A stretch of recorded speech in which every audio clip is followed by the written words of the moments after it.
कर्तव्यों का बोध कराती अधिकारों का ज्ञान, शिक्षा से ही मिल सकता है सर्वोपरि सम्मान।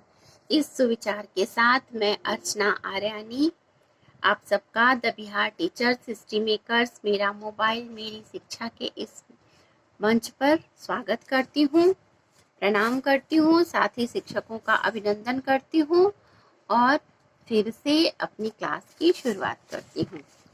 कल की हमने पिछले वीडियो में कचरा प्रबंधन पर कुछ चर्चा की थी। आइए आज हम ओजोन परत और उसके क्षय के बारे में जानते हैं। ओजोन ऑक्सीजन परमाणुओं से बना हुआ एक अणु है जिसमें ऑक्सीजन के 3 परमाणु उपस्थित होते हैं और इसे हम O3 से डिनोट करते हैं। हम जानते हैं कि हमारे वायुमंडल में 5 परत होते हैं।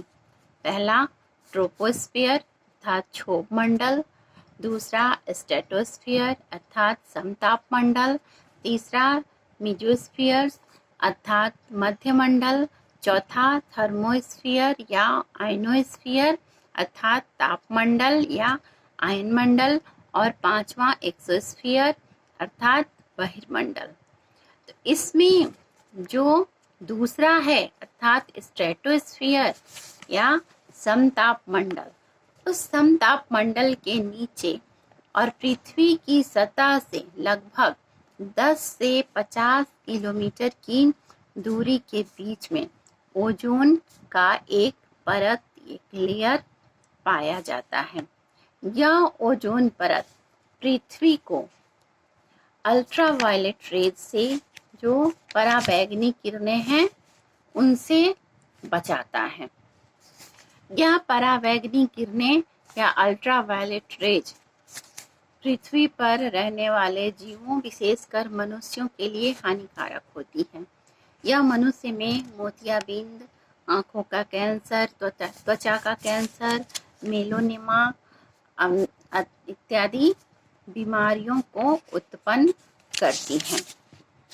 परंतु यह ओजोन परत सूर्य से आने वाली इस अल्ट्रावायलेट रेज का लगभग 93 से 99% को एब्जॉर्ब कर लेता है, अवशोषित कर लेता है। सूर्य से जो अल्ट्रावायलेट किरण आती हैं उनका यह 93% से लेकर 99% तक यह ओजोन परत अवशोषित कर लेता है और उसके बाद ही बची हुई अल्ट्रावायलेट रेज पृथ्वी तक पहुंचती हैं। अब हम ये जान लें कि ये ओजोन परतें वायुमंडल में बनती कैसे हैं। तो अल्ट्रावायलेट रेज जो है वह वायुमंडल में उपस्थित ऑक्सीजन को उसके परमाणुओं में तोड़ देती है और ये परमाणु, जो ऑक्सीजन के परमाणु होते हैं, यह ऑक्सीजन से अभिक्रिया करके या ऑक्सीजन से जुड़कर O3 या ओजोन का निर्माण करते हैं। हम जानते हैं कि ऑक्सीजन O2 के रूप में उपस्थित है हमारे वायुमंडल में और जब यह टूटता है तो ऑक्सीजन के दोनों परमाणु अलग हो जाते हैं और टूटने का कारण है ultraviolet rays. Ultraviolet rays oxygen को 2 परमाणुओं में तोड़ देती है और ये परमाणु पुनः ऑक्सीजन से अभिक्रिया करके या उससे जुड़कर O3 अर्थात ओजोन का निर्माण करते हैं और समताप मंडल के नीचे ओजोन परत बनाते हैं। हमारे वायुमंडल में उपस्थित कुछ प्रदूषकों के कारण कुछ ऐसे पॉल्यूटेंट्स हैं जो इस ओजोन परत का क्षय कर देते हैं, उसको नष्ट कर देते हैं। जैसे फ्लोरोकार्बन अर्थात FC तथा क्लोरोफ्लोरोकार्बन CFC, ये ओजोन से अभिक्रिया करते हैं और उसको आणविक ऑक्सीजन में तथा परमाणविक ऑक्सीजन में तोड़ देते हैं। आणविक ऑक्सीजन अर्थात O2 और परमाणविक ऑक्सीजन अर्थात O।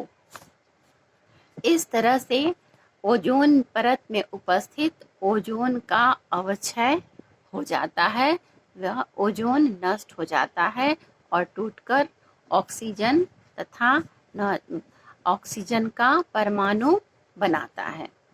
हम अपने दैनिक जीवन में कुछ ऐसे पदार्थों का निर्माण करते हैं जो ओजोन परत के अवक्षय के लिए उत्तरदायी होते हैं, जैसे सेंट, डिओड्रेंट्स, झागदार शेविंग क्रीम, कीटनाशी इत्यादि।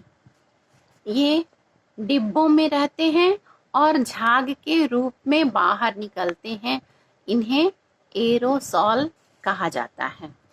इनमें CFC अर्थात क्लोरोफ्लोरोकार्बन उपस्थित होता है। इसके अलावा air condition, cooler, jet engine, अग्निशामक इत्यादि का भी हम उपयोग करते हैं। इनसे भी CFC का निष्कासन होता है।